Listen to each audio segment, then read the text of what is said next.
तमिलनाडु की हुकूमत ने आरएसएस और बीजेपी के खिलाफ एक बड़ा फैसला कर लिया है, जिस पर हंगामा बरपा हो गया है। विजय की मुखालफत की जा रही है। फ़लस्तीन में 20 सालों बाद इंतखाब होने जा रहा है और इस इंतखाब में अब हमास का कोई रोल नहीं रहेगा। राम मंदिर चंदा चोरी मामला में उत्तर प्रदेश के चीफ मिनिस्टर योगी आदित्यनाथ ने जामा मस्जिद के हवाले से एक मुतनाज़ और शर्मनाक बयान दिया है। उत्तर प्रदेश के बदायूं में एक मुसलमान ने हिंदू मुस्लिम के दरमियान भाईचारा को कायम करने के लिए एक अजीम शान काम किया है। अमेरिका से खबर सामने आ रही है, जहां एक और नौजवान ने इस्लाम कबूल कर लिया है। और उत्तर प्रदेश के मेरठ में एक दलित नौजवान को थप्पड़ मारने का मामला अब लगातार बढ़ता जा रहा है। तमाम दलित रहनुमा मुत्तहिद हो चुके हैं। खबर दर खबर में इन तमाम खबरों की तफसील जानेंगे, लेकिन उससे पहले आपसे गुजारिश है कि अगर आपने अभी तक मिल्ला टाइम्स की मेंबरशिप नहीं ली है तो ले लीजिए। एक मौका है आपके पास मिल्ला टाइम्स का मेंबर बनने का, मेंबरशिप लेने का और डायरेक्ट हमारे साथ जुड़ने का। और आइए अब जानते हैं खबरें तफसील से।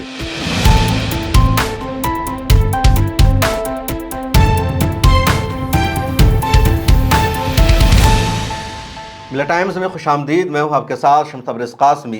तमिलनाडु में विजय थालापति की सरकार है और उनकी हुकूमत ने एक नोटिस जारी किया है, सर्कुलर इशू किया है और उसमें यह कहा गया है कि सरकारी स्कूलों में किसी भी सियासी शख्सियत को जाने की इजाज़त नहीं होगी, न ही सरकारी स्कूलों में किसी तरह का प्रोग्राम करने दिया जाएगा, कोई तकरीब मुनक़िद करने दिया जाएगा या एजुकेशन की जो एक्टिविटीज़ है, जो तालीमी सरगर्मियाँ हैं, उसके अलावा किसी भी तरह की सरगर्मी और एक्टिविटी को सरकारी स्कूलों में अंजाम देने नहीं दिया जाएगा। बाज़ाब्ता पाबंदी लगा दी गई है।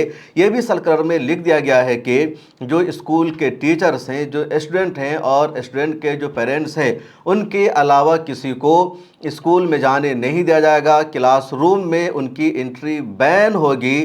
सर्कुलर में बाज़ाब्ता तौर पर लिखा गया है कि स्कूल तालीम का और तरबियत का मरकज़ है, इसके अलावा किसी और एक्टिविटी को वहां अंजाम नहीं देने दिया जाएगा। अब कहा जा रहा है, तज्ज़िया किया जा रहा है कि विजय थालापति की हुकूमत ने स्कूलों को लेकर ये जो नोटिस इशू किया है, इसके पीछे आरएसएस है, क्योंकि आरएसएस तमिलनाडु के स्कूलों में अपनी शाखाएं लगाती है। स्कूल के स्टूडेंट्स को आरएसएस से जोड़ने की कोशिश करती है, टीचर्स को जोड़ा जाता है। और पिछले दिनों में भी आरएसएस की शाखा को लेकर कर्नाटक में सवाल हुआ है, तमिलनाडु में विवाद हुआ है। पिछले दिनों जब डीएमके की तमिलनाडु में सरकार थी, उस वक्त भी आरएसएस की शाखाओं का मामला बहुत बड़ा बन गया था और उसके बाद डीएमके की हुकूमत ने बाज़ाब्ता इसी तरह का एक सर्कुलर जारी कर दिया था और उसमें नाम भी लिखा गया था कि आरएसएस को अपनी शाखाएं लगाने की स्कूलों में इजाज़त नहीं होगी। आरएसएस के कुछ कारकुनान को गिरफ्तार भी किया गया था, उन्हें जेल भेजा गया था। बाद में उन सबको जमानत मिल गई। अब विजय थालापति की सरकार के दौरान आरएसएस के लीडर्स को या आरएसएस की जो झेली यूनिट है, वहाँ की जो लोकल ऑर्गेनाइजेशन है, उन सब को लग रहा था कि अब हम आसानी से स्कूल में अपनी शाखाओं को लगा सकते हैं, अपनी सरगर्मियों को अंजाम दे सकते हैं। लेकिन विजय थालापति की सरकार में भी वजारत तालीम ने, एजुकेशन डिपार्टमेंट ने बाज़ाब्ता सर्कुलर जारी करके ये ऐलान कर दिया है कि एजुकेशन के अलावा किसी भी तरह की एक्टिविटी और सरगर्मी को तमिलनाडु के सरकारी स्कूलों में जारी रखने की इजाज़त नहीं दी जाएगी। ठीक इसी तरह की पाबंदी कर्नाटक की सरकार ने भी लगा रखी है, डीएमके की सरकार ने भी लगाई थी। और तमिलनाडु हुकूमत के इस फैसले की एक तरफ तारीफ भी हो रही है, लेकिन बीजेपी और आरएसएस वाले जितने हैं, जो समर्थक हैं, वो सब इस पर तनकीद कर रहे हैं, क्योंकि भले ही नाम आरएसएस और बीजेपी का नहीं लिखा गया है, लेकिन उन्हीं को रोकने के लिए विजय थालापति की सरकार ने ये सर्कुलर जारी किया है। अब आइए बात करते हैं फ़लस्तीन के बारे में। फ़लस्तीन में पिछले 20 सालों बाद जनरल असम्बली का इलेक्शन होने जा रहा है और फ़लस्तीन का जो भी बचा खुचा इलाका है, तमाम जगहों पर यह चुनाव होगा, यानी वेस्ट बैंक में भी, ईस्ट यरूशलेम में भी और गाज़ा पट्टी में भी। और ये चुनाव अहम इसलिए है क्योंकि इससे पहले साल 2006 में फ़लस्तीन में इलेक्शन हुआ था और जब साल 2006 में फ़लस्तीन में इलेक्शन हुआ तो दो पार्टी चुनावी मैदान में थी, एक तरफ अल-फतह ग्रुप और दूसरी तरफ हमास। हमास को जीत मिली, हमास को मेजॉरिटी सीटों पर कामयाबी मिली, लेकिन अल-फतह ग्रुप ने अमेरिका और इजराइल के सपोर्ट से हमास को सरकार बनाने का मौका नहीं दिया। उसके बाद फ़लस्तीन दो इलाकों में तकसीम हो गया।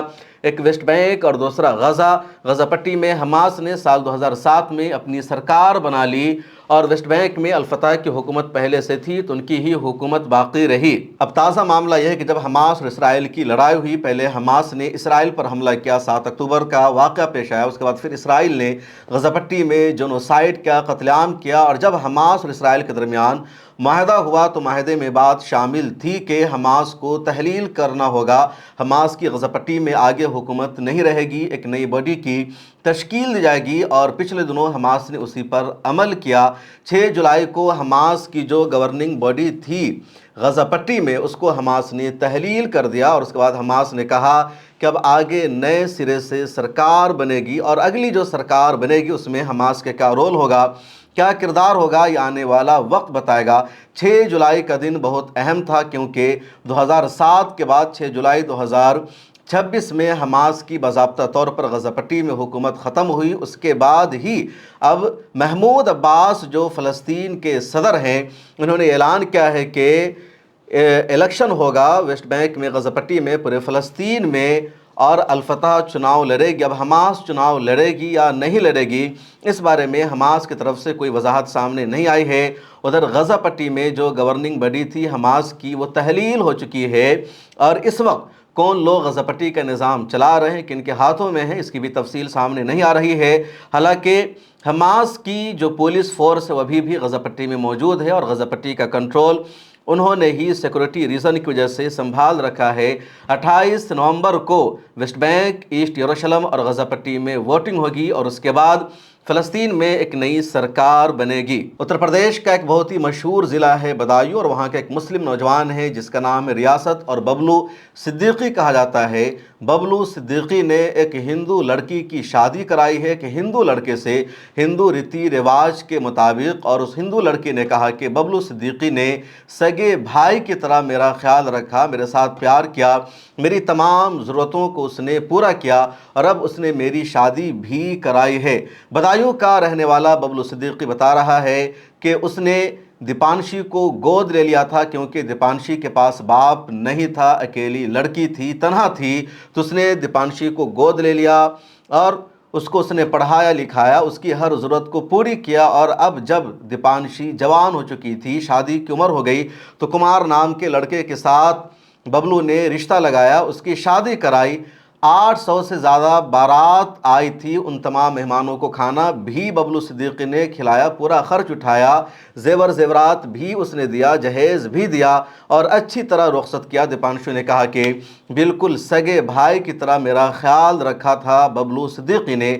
और ये हिंदू मुस्लिम के दरमियान भाईचारा की, इत्तेहाद और यकजहती की एक खूबसूरत अलामत है, गंगा जमनी तहजीब है और इसी को इंसानियत कहते हैं कि बबलू सिद्दीकी ने दीपांशी को अपने घर में रखा, उसको पढ़ाया लिखाया, उसकी तमाम ज़रूरतों को उसने पूरा किया, उसकी शादी कराई, उसके मेहमानों को खिलाया, खर्च दिया। लेकिन कभी भी बबलू सिद्दीकी ने दीपांशी को मज़हब बदलने पर मजबूर नहीं किया, उसका धर्म परिवर्तन नहीं कराया। ये रियलिटी है, ये सच्चाई है। लेकिन इस तरह की खबर को नहीं बताया जाता है, पर्दा डाल दिया जाता है और जहां धर्म परिवर्तन का कोई मामला नहीं होता, एक इंसान खुद से इस्लाम कबूल करता है तो उसके मामले में कह दिया जाता है कि उसका ब्रेन वॉश किया गया, धर्म परिवर्तन कराया गया, जबकि मामला सच्चाई से कोसों दूर होता है। आयुष मलिक का मामला अब सबको याद होगा कि उसने इस्लाम कबूल किया, 12 सालों से इस्लाम में उसकी दिलचस्पी थी, तो उसकी वाइफ पर, उसके ससुराल वालों पर इल्ज़ाम लगाया गया। बाद में आयुष मलिक ने खुद ही हिंदू धर्म में वापसी का फ़ैसला किया क्योंकि उसके ससुराल वालों को, घर वालों को परेशान किया जा रहा था। अब आयुष मलिक दोबारा हिंदू बन गया तो तमाम मीडिया ने खबर चलाई, लेकिन चांदनी कुरैशी, उसका बाप इस्लाम कुरैशी और उसका भाई अभी भी जेल में बंद है और अब कहीं ये खबर नहीं चल रही है। सवाल यह भी है कि अगर ब्रेन वॉश हुआ था और अगर दोबारा उसने वापसी कर ली है तो अब क्या हुआ, मीडिया के इन दावों की सच्चाई क्या है। अब आइए बात करते हैं राम मंदिर में हुए चंदा चोरी के मामले की। राम मंदिर में चंदा चोरी हुआ है, कई कमेटी तश्कील दी गई है, जांच का सिलसिला लगातार जारी है और अपोजिशन की तरफ से इस मामले को भी उठाया जा रहा है, सवाल पूछा जा रहा है। अभी तो अटल बिहारी वाजपेयी की एक पुरानी क्लिप भी सोशल मीडिया पर वायरल हो रही है जिसमें वो कह रहे हैं, क्या कह रहे हैं आप खुद ही सुनिए। सबसे महत्वपूर्ण बात यह है कि पुरानी कहावत के अनुसार इस मामले में कोई कुत्ता नहीं भौंका। अगर पहरा देने वाला कुत्ता न भौंके तो समझना चाहिए कि वो चोरों को जानता है और शामिल है। अब इसको लोग शेयर कर रहे हैं। संजय सिंह ने भी इस वीडियो को शेयर किया। लोग ये भी लिख रहे हैं कि वो कुत्तों के बारे में बात कर रहे हैं, लेकिन बात कुत्तों की नहीं हो रही है। अब उत्तर प्रदेश के चीफ मिनिस्टर योगी आदित्यनाथ से सवाल पूछा जा रहा है, भारत के प्राइम मिनिस्टर से सवाल पूछा जा रहा है, क्योंकि इन लोगों ने अभी तक कोई जवाब नहीं दिया है। इनकी तरफ से कुछ भी बोला नहीं जा रहा है। जिन लोगों ने चंदा चोरी की है, जिन पर FIR दर्ज हुई है, वो तमाम इनके करीबी थे। अब योगी आदित्यनाथ ने जो जवाब दिया है तो एक अलग अंदाज का, उन्होंने चंदा चोरी पर कोई जवाब नहीं दिया, बल्कि समाजवादी पार्टी और कांग्रेस का नाम लेते हुए इन्होंने कहा कि क्या इनके अंदर इतनी हिम्मत है कि जामा मस्जिद में हनुमान चालीसा का पाठ करा सके, जबकि अयोध्या में हनुमान गढ़ी की सीढ़ियों पर इन्होंने नमाज पढ़वाया था। आप सुनिए योगी आदित्यनाथ को। एक लंबे समय तक हमारी अयोध्या उपेक्षित रही, न सड़क, न बिजली, न पानी, यानी बगल में मां सरयू बह रही है, लेकिन तब भी अयोध्या उससे वंचित रहती थी। मां सरयू की पवित्र धारा अयोध्या को भी सिंचित करती है, लेकिन अयोध्या आने वाला श्रद्धालु देखता रहता था, वह मां सरयू का आशीर्वाद लेने में विफल हो जाता था। कोई व्यवस्था नहीं थी, गंदगी पहचान बन चुकी थी।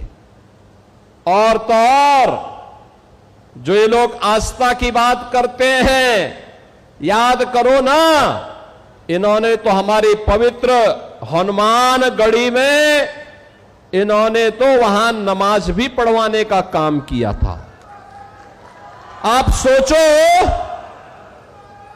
सोचो, कल्पना करिए, क्या कोई जामा मस्जिद में कभी हनुमान चालीसा का पाठ कर पाएगा? क्या सरकारें करवा पाएंगी? क्या समाजवादी पार्टी और कांग्रेस करवा पाएगी?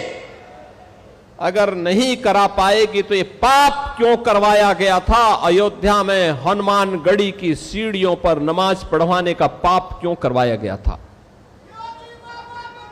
कौन करवा रहा था ये? बहन और भाइयों, आज अयोध्या आप देखते होंगे, हमारी अयोध्या तीनों लोकों से न्यारी है। अब अयोध्या वैभवशाली है।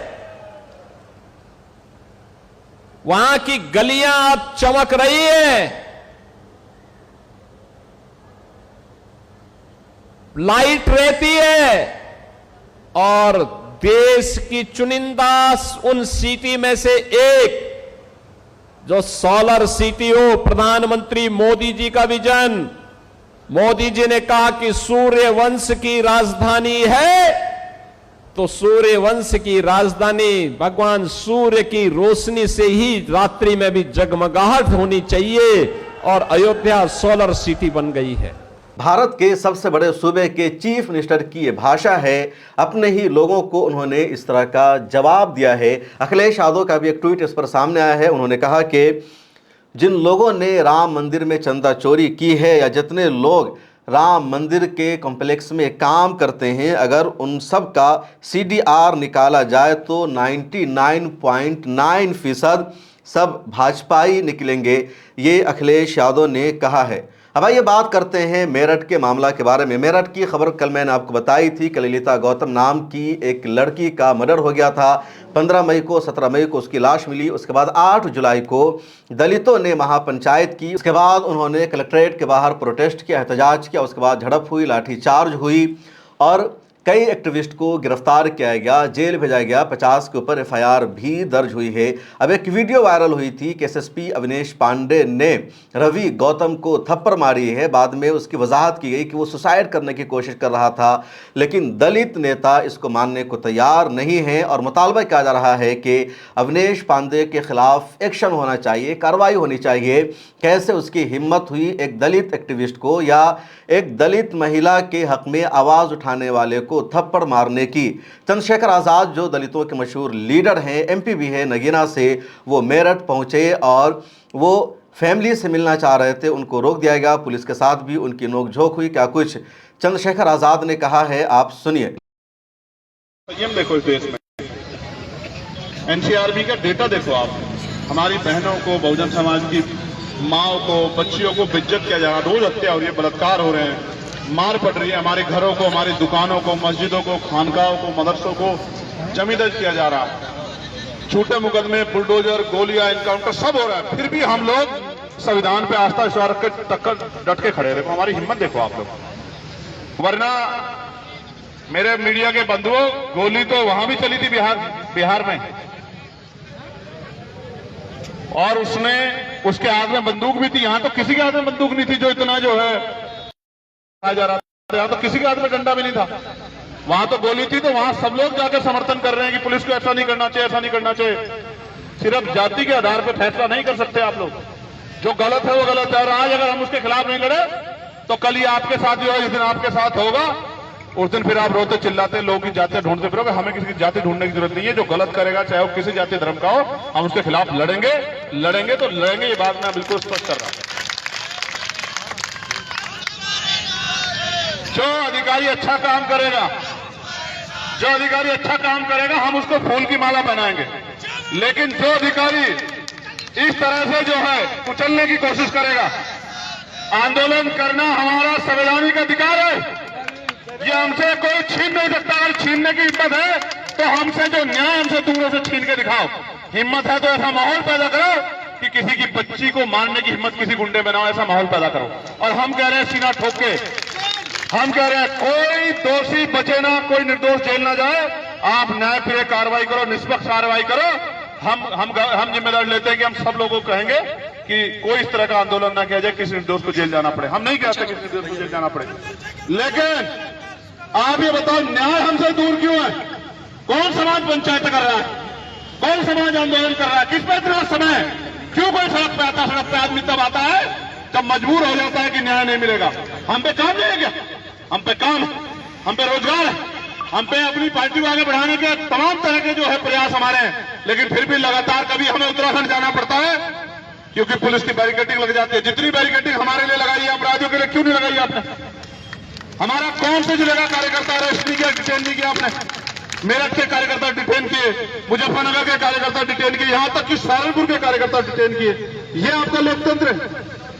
बिजनौर के कार्यकर्ता डिटेन किए। आप कहते हो कि आप लोकतांत्रिक हो। हमारी आस्था है संविधान में और मरते दम तक रहेगी। हम हिंसक नहीं है। हमने जुल्म सहा और जुल्म के खिलाफ लड़े और हम संविधानिक रूप से लड़ेंगे। हम किसी तरह की हिंसा का समर्थन नहीं करते। लेकिन जिनको पीट के जेल में भेजा गया, वो भी किसी मां के बच्चे, उनके बारे में भी सोचना पड़ेगा। क्या उनका स्वाभिमान सम्मान नहीं है? क्या वर्दी पहने लोगों का ही सम्मान है? जो आपके भाई वर्दी के बिना आपके भाई हैं, जमीन पर संघर्ष है, क्या उनका सम्मान नहीं है? उनका भी सम्मान है। अंतिम व्यक्ति का सम्मान का अधिकार देता है संविधान। आप नहीं कर सकते ऐसा, और आपको खेद प्रकट करना पड़ेगा। आपको इस बात के लिए माफी मांगनी पड़ेगी कि आपने चाहे किसी के उत्साह पे, किसी के कहे पे, किसी को खुश करने के लिए या जानबूझ के जातीय मानसिकता से आपने कमजोर वर्ग के लोगों के आंदोलन के साथ साथ संविधान और न्याय के प्रति जो उनकी उम्मीद है उसको कुचलने का काम किया 2 दिन पहले। इस बात को सरकार को स्वीकार करना पड़ेगा और जवाब ये नहीं सरकार देगी। मैं आपको विश्वास दिला कहता हूं, आजाद समाज पार्टी भीम आर्मी कमजोर नहीं। हम लोग, अगर हमें आज हमारे परिवार से बात नहीं, चाहे मुलाकात कहीं हो, हम कोई तटस्थ नहीं है कि वहीं जाएंगे यहीं जाएंगे। हम चाहते परिवार से मिलना, वहां जाकर अगर आप वहां भी नहीं मिला सकते तो यहां मिला दो, मिलाने की व्यवस्था कर दो, हम यहां भी मिल लेंगे इस बड़ी पंचायत में। लेकिन हम अपने परिवार से आज मिलेंगे, मिलकर उनकी पीड़ा सुनेंगे, फिर यहाँ के अधिकारियों से अपनी बात रखेंगे और फिर अगर उनकी मांगे पूरी नहीं होंगी तो फिर आज आंदोलन डिले हो सकता है। कुछ समय के लिए स्थगित हो सकता है, लेकिन खत्म नहीं होगा। मेरी बात को आप याद रखें। यूपी की साबिक चीफ मिनिस्टर और बहुजन समाज पार्टी की सरबराह मायावती ने भी इस पर आवाज़ उठाई है और उन्होंने भी प्रेस कॉन्फ्रेंस का इनेकाद किया है। दलितों के साथ होने वाली ज़्यादती के खिलाफ उन्होंने आवाज़ उठाई है। आप सुनिए। ये सब व्यवस्था भारतीय संविधान में है, ना कि इसके लिए जिला मेरठ, जिला सहारनपुर, जिला प्रयागराज व जिला हरदोई आदि की तरह तथा आए दिन देश के अन्य राज्यों में भी सड़कों पर उतरना है। और जो भी ऐसे संगठन व पार्टियां आदि अपने संकीर्ण राजनीतिक स्वार्थ के लिए इन वर्गों के दुखी व पीड़ित लोगों को भड़काकर व गुमराह करके उन्हें सड़कों पर उतारती है और करते ये हैं, ये लोग, ये जो विभिन्न पार्टियां हैं, संगठन हैं, उन्हें सड़कों पर उतारती है दुखी पीड़ित लोगों को भड़काकर गुमराह करके। और करते ये हैं कि पहले ऐसे संगठन व पार्टियां हिंसा व हंगामा व सड़क जाम जैसा बवाल आदि कराती हैं और फिर उनके मुखिया मगरमच्छ की तरह आंसू बहाने के लिए घटना स्थल पर पहुंचकर अपनी राजनीतिक रोटी सेकते हैं और उससे पीड़ितों को न्याय मिलने वाला नहीं है, बल्कि वर्तमान हालातों में ये इन वर्गों के लोगों की मुसीबत और परेशानी को और भी अधिक बढ़ाने वाला ही है। और आइए बात करते हैं अमेरिका के एक नौजवान के बारे में जिन्होंने इस्लाम कबूल कर लिया। अमेरिका का एक और तालीम याफ्ता नौजवान है जिसका नाम है इमैनुअल, और उन्होंने कलमे शहादत पढ़कर इस्लाम कबूल कर लिया है। अमेरिका में मशहूर मुबल्लिग हैं डॉक्टर सबील अहमद।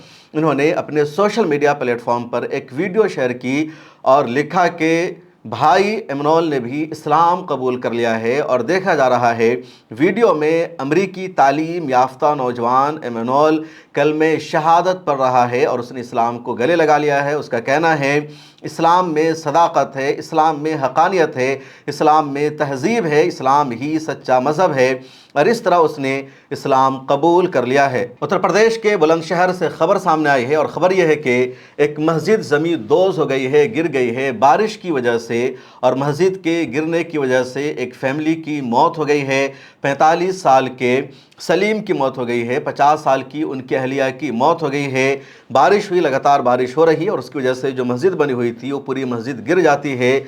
अब मस्जिद की दीवार से ही टेंट बना रखा था सलीम ने और वहीं पर वो रह रहे थे मस्जिद के साए में अपना टेंट बनाकर। अब जब मस्जिद ज़मीन दोज़ हो गई तो उनकी भी मौत हो जाती है, उनकी वाइफ की मौत हो जाती है। मस्जिद कमेटी का कहना है कि मस्जिद के पास में एक सरकारी स्कूल था, सरकारी स्कूल दोबारा बना तो स्कूल की तामीर के लिए जो खुदाई हुई थी वो खुदाई बाकी रही, उसमें पानी बहुत ज़्यादा लग गया था। उसी वजह से मस्जिद की जो बुनियाद थी वो कमज़ोर हो गई और मस्जिद ज़मीन दोज़ हो गई है। अब बात करते हैं आखिर में आज की सबसे बड़ी ख़बर के बारे में। ईरान के सुप्रीम लीडर आयतुल्लाह अली ख़ामनई की तदफीन हो चुकी है। नमाज जनाजा उनके बड़े बेटे मुस्तफ़ा ख़ामनई ने अदा कराई। मुस्तफ़ा ख़ामनई अभी तक सामने नहीं आए हैं और मशहद में जुमरात को रात के 10 बजे उनकी तदफीन हो गई। लाखों लोगों ने वहाँ जुलूस में शिरकत की, नमाज जनाजा में शिरकत की। अब ख़बर ये सामने आ रही है और इसराइल ने दावा किया है कि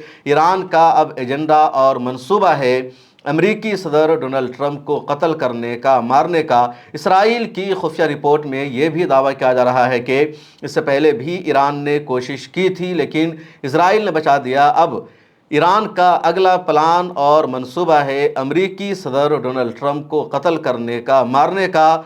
आपने देखा होगा कि पिछले एक हफ्ते तक जो जनाजे का जुलूस निकला, अली ख़ामनई को दफनाने की जो तकरीब मुनक़िद हुई, तो उसमें भी ईरानी अवाम ने सबसे ज़्यादा इसी तरह का झंडा लहराया, इसी तरह का नारा लगाया कि ट्रंप को कत्ल करना है, हमें आयतुल्लाह अली ख़ामनई की शहादत का बदला लेना है। और अब इस तरह की ख़बरें सामने आ रही है। खबर दर खबर में आज इतना ही। देखते रहिए मिल्लत टाइम्स। मिलते हैं अगली वीडियो में। हमारी मेंबरशिप और सब्सक्रिप्शन ज़रूर ले लीजिए। अगर आप चाहते हैं कि मीडिया के मैदान में हमारी कोई आवाज़ बने, मिल्लत टाइम्स मजबूत हो और इसी तरह आज़ादी के साथ ये इदारा काम करता रहे, तो आपको इसकी मंथली मेंबरशिप और सब्सक्रिप्शन लेनी होगी।